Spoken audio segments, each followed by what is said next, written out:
the story of Al Capone. Al Capone, to some, the most dangerous gangster in American history. To others, a legend, a folk hero. A man who built an empire worth hundreds of millions, commanded armies of men, bribed the law itself, and turned Chicago into his kingdom. But behind the myth was a man, part ruthless criminal, part family man, part celebrity. This is the true story of how Al Capone rose to power, and why his image still fascinates us today. His early life. Alphonse Gabriel Capone was born in 1899 in Brooklyn, New York. His parents were Italian immigrants, his father a barber, his mother a seamstress. The Capones were ordinary people trying to make an honest living. But Brooklyn was tough, and young Al learned quick that fists and reputation could open doors that books and school never would.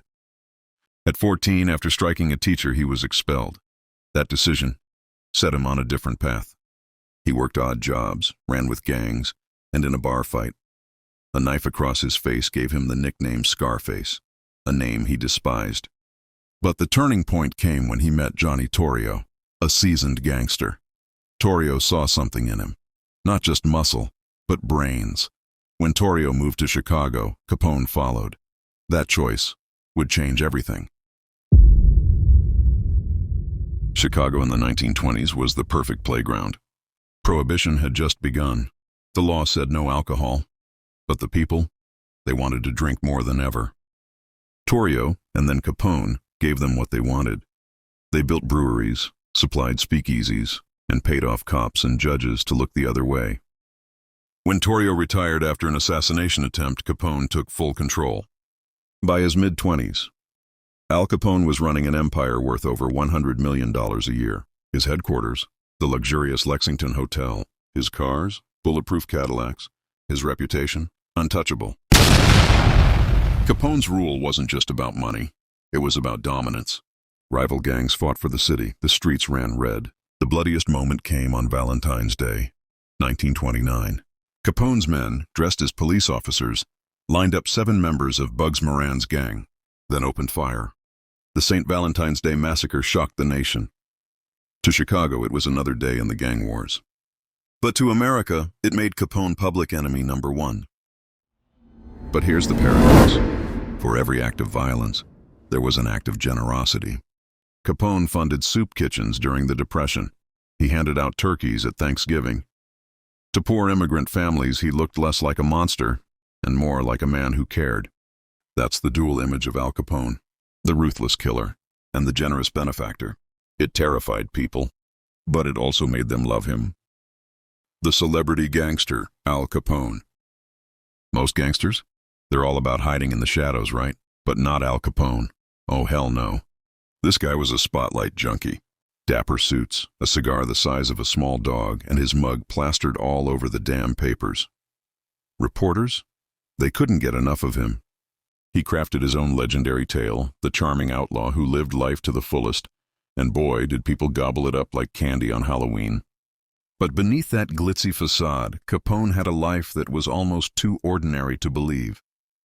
He married his childhood sweetheart, May, and they had a son, Sonny. To them, he wasn't the infamous Scarface. Nope, he was just Papa. That cocktail of celebrity, family man, and feared crime boss, it only cranked up the intrigue to 11. The fall of Capone, a tragic twist. But listen up, because power doesn't just come with perks, it breeds enemies like rabbits, and you better believe the government had it out for him. They couldn't pin the murders on him. They couldn't touch the rackets. Witnesses? They vanished faster than your last paycheck. Juries, bought like a cheap suit. The city was so corrupt it made a sewer look clean. Then bam! Here comes the IRS. The accountants, the unsung heroes nobody ever saw coming. In 1931, they nailed Capone for tax evasion. 11 freaking years in federal prison. They shipped him off to Alcatraz. The Rock, baby. There, stripped of his empire and his health, he began to crumble.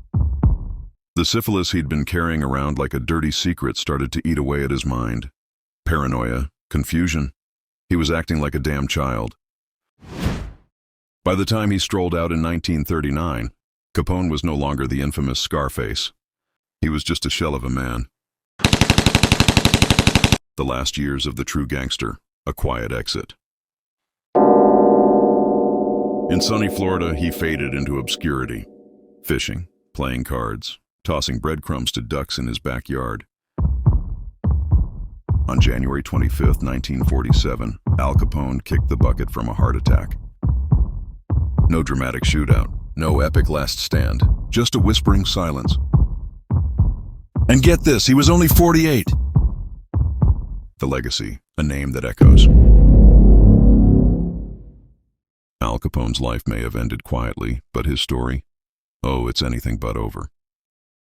To this day, his name is legendary, because he wasn't just one thing. He was a walking contradiction. Good and bad. A ruthless killer, yet a guy who fed the hungry. A cold-blooded boss, but a fiercely protective father. A villain and a celebrity. Capone became the face of an era, a time when crime ruled the streets, when cash could buy the law, and when one man could transform a city into his own twisted kingdom. That's why people still can't get enough of his image. Not because he was a saint, not because he was pure evil, but because he embodied both.